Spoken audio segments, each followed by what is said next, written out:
For some time afterwards, I carried Asahi across the landscape of this bizarre world, with its mixture of perfectly natural-looking plants and wildlife, and the thousands of identical blocks that filled the role of dirt, soil, and rock. And as I continued to do my best to focus solely on the things that were normal and familiar to me, I also continued to push forward, to make as much progress as I could. For even though a part of me remained dubious about the possibility of this being anything other than a game, I was still in no hurry to find out if game over really meant game over, man. So I moved as quickly as I could, following Asahi's directions as she guided me towards Kahe village. I hope I'm saying that right. Of course, I was moving somewhat slower than normal, courtesy of the fact that I was constantly cradling a voluptuous beauty with golden hair and silky smooth skin in my arms. With only my shirt and the lingering remnants of her own garb between me and her battered yet beauteous form. But even as I thought that we were making good progress, something happened that really slowed us down.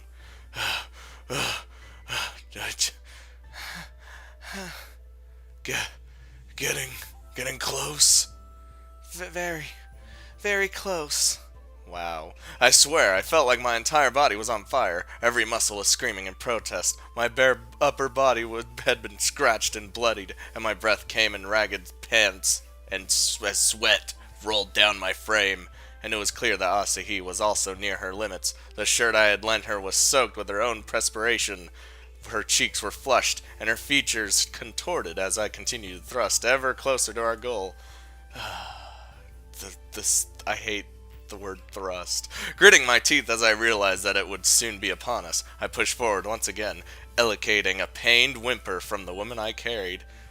Asahi, are you... Asahi gave a shaky nod to this. Harder. But I'm hurting you and... Push harder. Oh my god. Flinching somewhat at the commanding tone which she had spoken, I didn't even speak my response. I simply nodded and continued to perform the task demanded of me. Ignoring the way my muscles burned, I exerted myself, even as Asahi whimpered, her breasts pushing hard against my chest, her perspiration-soaked frame rubbing against me. Hang on. Please just hold on a second, Asahi whimpered some more, her eyes now screwed completely shut as she clung to me, her nails digging into my skin, drawing even more more of my blood forth. With each breath she took, her voluptuous mounds of feminine flesh heaved and jiggled in an infuriatingly enticing manner. Please, Taki, hurry. Spurred on by her words, I somehow found a fresh reserve of energy. Not sure how long this second or perhaps even third wind would last me. I redoubled my efforts in pursuit of my goal.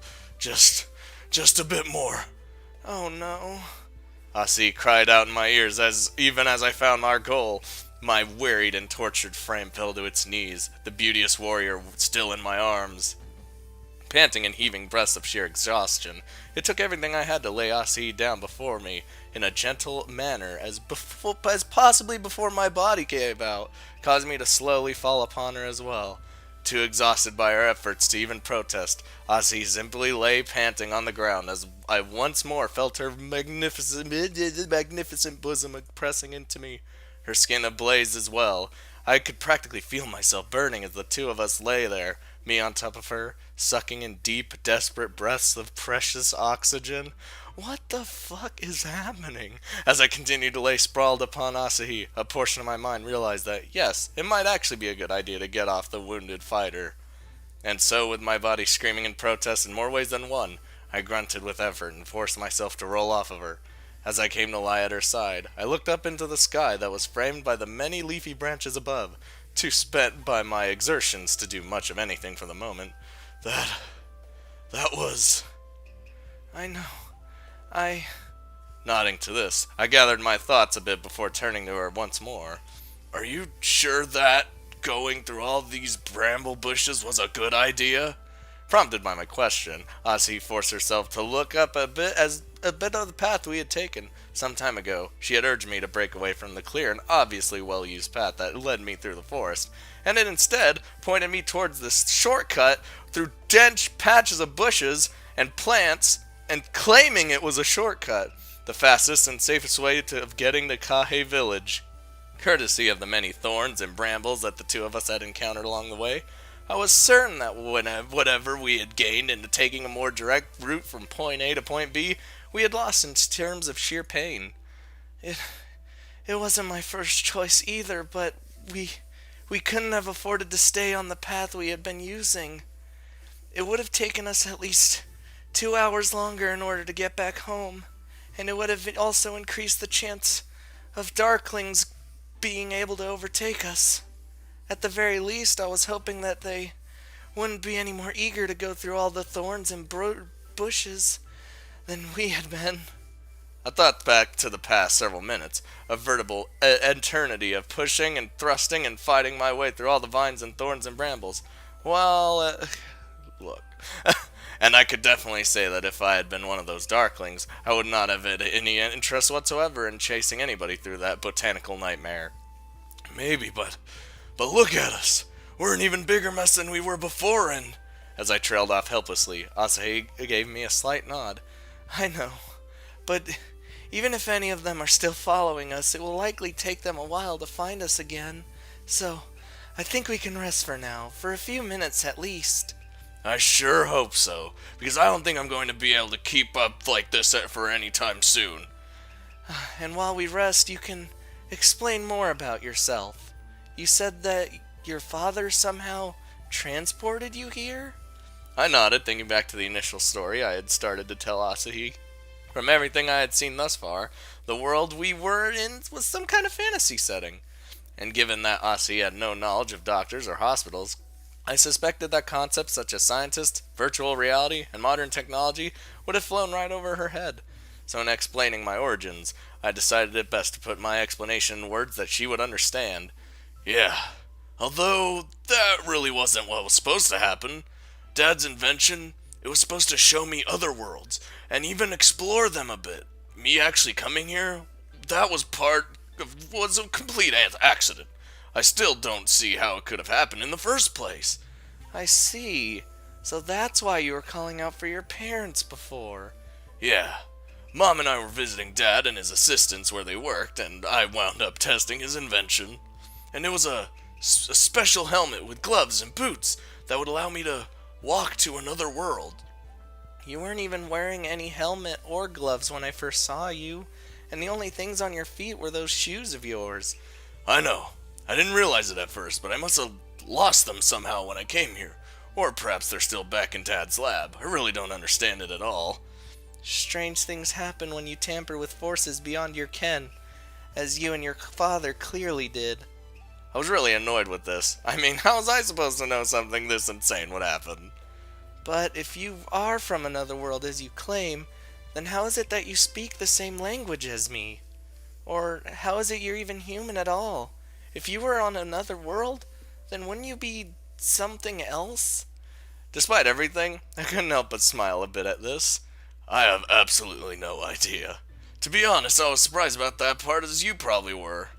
I let out a huge, tired sigh at this. So much happened in very short order, and I was as mentally overwhelmed as I was physically exhausted.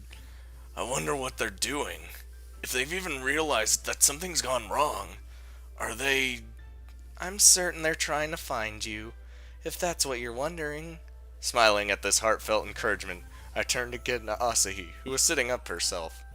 More and more, it was getting harder for me to think of her as just being something my father had created. As just a bunch of ones and zeros assembled from the demonstration of his invention. Maybe, but in a way, that's what I'm worried about. Dad, he had another setup, like the one I was wearing when I came here. So I guess it's possible that he or someone else could come looking for me. But what happens if... Several seconds passed in awkward silence at this. Silence that was brought to an end when Asahi placed a gentle hand upon my bare shoulder. If your father is clever enough to create such devices, then he's bound to be able to find a way to retrieve you, without repeating the same things that led to your situation. I hope so. I mean, I guess I'm sorry. A puzzled frown appeared on Asahi's face. For what? You've already got so much on your plate as it is. That is, this war you told me about, those Darklings, you nearly got killed because of me. And here I am rambling on about my problems, so... Asahi just sat there, blinking a few times as she considered my words. Right before she issued a tiny sigh and leaned closer to me. Over the course of our war with the underworld, I've had to help those who were fortunate enough to escape their villages before they were converted to the darkness. And every time, they wept about the lives they had left behind, the homes they were forced to abandon, the livelihoods they lost. As Aussie spoke, her words weighed down on by her heavy heart. I wound up feeling like an even bigger heel. I had seen enough movies and played enough games to have seen tragedies such as she's been describing being played out as part of his story. And with my sense of disbelief suspended, it had been very easy for me to empathize with the characters having to deal with such horrors. But the person I was listening to wasn't a character on the other side of the screen. My every sense perceived a living, breathing person now sitting next to me. I could feel her tender skin upon my shoulder. I could feel her breath, see the concern and sorrow she wore in her eyes, and smell the scent of a woman wafting off of her. And as I did so, I couldn't help but feel a deep shame for burdening Asahi with my own problems as well. Asahi, And that's why I understand. You don't have to feel sorry about being worried about your world and your family. A deep biting sadness shadowed Asahi's eyes as I leaned in just a bit closer to me. Or as she leaned in, yeah. And I felt a shiver of excitement thrill through my spine. Anybody in your position would be doing the same. Truth is, I'm surprised you're handling it as well as you are. I really didn't know what to say to that. I mean, I expected Asahi to be annoyed with me, especially with all the problems she had already dealt with. After all, she was fighting a war and had nearly gotten killed because of me. But even as I thought about this, I reminded myself that as a soldier or warrior or whatever she was exactly, Asahi had been through this before. She had probably heard the cries and torment of many, many people by the time I had fallen into this world of Burokku, which, ironically enough, made me feel like an even bigger heel. well, maybe it just really hasn't hit me yet. Listen, I'm feeling a bit better now, so maybe we should start moving. The sooner we get to your village, the sooner the people there can get you patched up. Asahi considered this for a moment before giving me a quick nod, allowing her hand to fall from my shoulder. Right, we can't afford to remain stationary for so long. Unable to argue with this, I slowly forced myself up to my feet. Then I turned to Asahi, got down on one knee, and after gently sliding my forearms and hands beneath her frame, grunted and lifted her in my arms once more. Yeah, let's go. Let's try and avoid any more of those brushes. Managing a wan chuckle, Asahi nodded. Agreed. We need to go that way. Just follow the path and we should reach Kahe village before nightfall. Knowing of this, I started forward in the direction that Asahi indicated, once again aware that I was holding an incredibly beautiful and exceptionally well-endowed specimen of femininity in my hands. Doing my best to ignore the way Asahi's breasts bounced with every step I took, I followed the path through the woods, constantly aware of the way the sun changed positions in the sky. I wasn't sure what time it was in this world, or even if Burokku had the same hours or anything like that which Earth did. But I honestly hoped that the warrior woman I carried was correct about us reaching our village before the light of the sun faded into the night. This was a strange world, with none of the familiar things that I depended on upon the Earth. No streetlights, no flashlights, and things much, much worse than a mugger in an alley. There was no doubt about it. This could be, and most likely would, get a lot scarier when night fell, possibly given even greater strength to even deeper darkness. Well, you're literally fighting the darkness. What happens when the darkness gets empowered by darkness? I still don't know much about those darklings or any of the rest of it. Why they're attacking? It's just for some evil sake of evil or any of it. And as I mused upon this situation, I realized that the remaining ignorant was not in my best interest. I needed to know how to survive in this world until Dad and Candy figured out how to get me back where I belonged. And as I considered this, pausing just long enough to hope that this didn't happen until I got Asahi home to where she could get some help at least, I realized that we hadn't really spoken about what was going on in her world. So, by the way, Asahi, what is this war about anyway? Huh? The Darklings. You said that the flow of the underworld was turning people in villages into darkness? What's that about anyway? And how did this all get started in the first place? A dark shadow crossed Asi's face at these words. That's a very long story. It was clear that this was a very unpleasant subject for her from her perspective, but as much as I didn't want to weigh Asi down with any further burdens, I still needed to know as much as I could, because that was the only way I saw myself being able to survive in this world. Like you said earlier, it's still a while to your village, so I think I have time for a long story. The look on Asi's face made it clear that she understood my point, but at the same time, this did nothing to make her any less reluctant to discuss the events of this world to me. But even as I considered how to address this and make her more comfortable speaking to me, a powerful noise echoed through the air and caused me to pause in mid-step. A noise I immediately recognized, having heard it in many games I had played and movies I had watched. Oh my, the sound of an explosion. And I wasn't the only one who reacted to the sound. Oh no. 2 words. That's all Asi said. The grief and despair that hung in the air in the wake of her words, they held an entire world of meaning.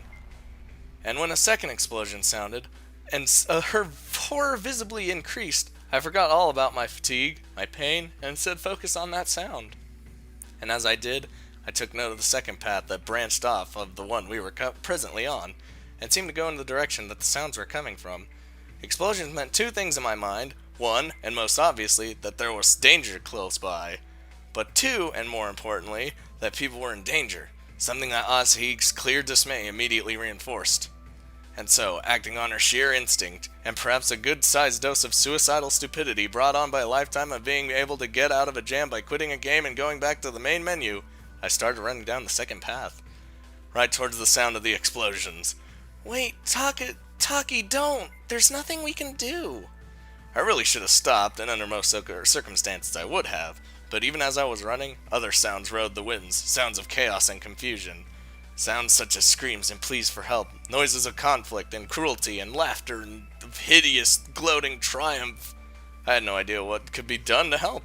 After all, I had no powers or weapons, and Asi was injured and nude save for my shirt, what little remained of her own outfit. But even as she cried out to me, tried to get me to go back home, go back the way I came, I kept on moving, right up until the edge of the woods, and found myself on a cliff made up of blocks and composed everything of this world. And it was right then that I skidded to a halt, frozen in horror at the sight that awaited me in the valley below. Oh no. Oh dear. The darkness.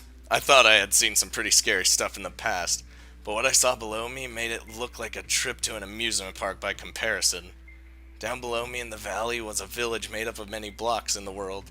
A village that would have otherwise looked pretty much like any other fantasy game village that one could imagine. And under normal circumstances, I would have been willing to bet that it would have been every bit as tranquil and peaceful as even boring as you could imagine such a village being. But this was far from normal circumstances. Surrounding the village on every side were more darklings than I had ever seen before. They were swarming over everything in sight below, leaping about the tops of buildings, darting through the causeways that led through the entire village. But adding to the horror of the situation was that, unlike the last time I had seen them, there were now many innocent bystanders in close proximity of them. Now, unlike before, I had a view of what I took to be the average citizens of the people of Burokku, and they were very much people like just about anyone you'd expect to see on the street. They were dressed in the same simple clothing that I gathered to be the standard fare of a fantasy world, and they reacted to the darklings with many different shades of horrified revulsion, like they were an abomination, a twisted, monstrous perversion of their own kind, and it was a horror that the people of the village ran from as best as they could, shrinking further and further back towards the center of the village even as the darklings advanced, beating and tormenting any villager luckless enough to be caught by them. A lump of bile formed in my throat as I watched the darklings carry out their evil that could be conceived by the human mind against the villagers, even as they corralled them in the center of the village. I watched savage beatings and other acts of wanton evil being carried out without a trace of hesitation or compassion. And even with every instance of sheer evil and malice and hate, the darklings laughed in gloating triumph and malevolent merriment. My god, this is fucked up.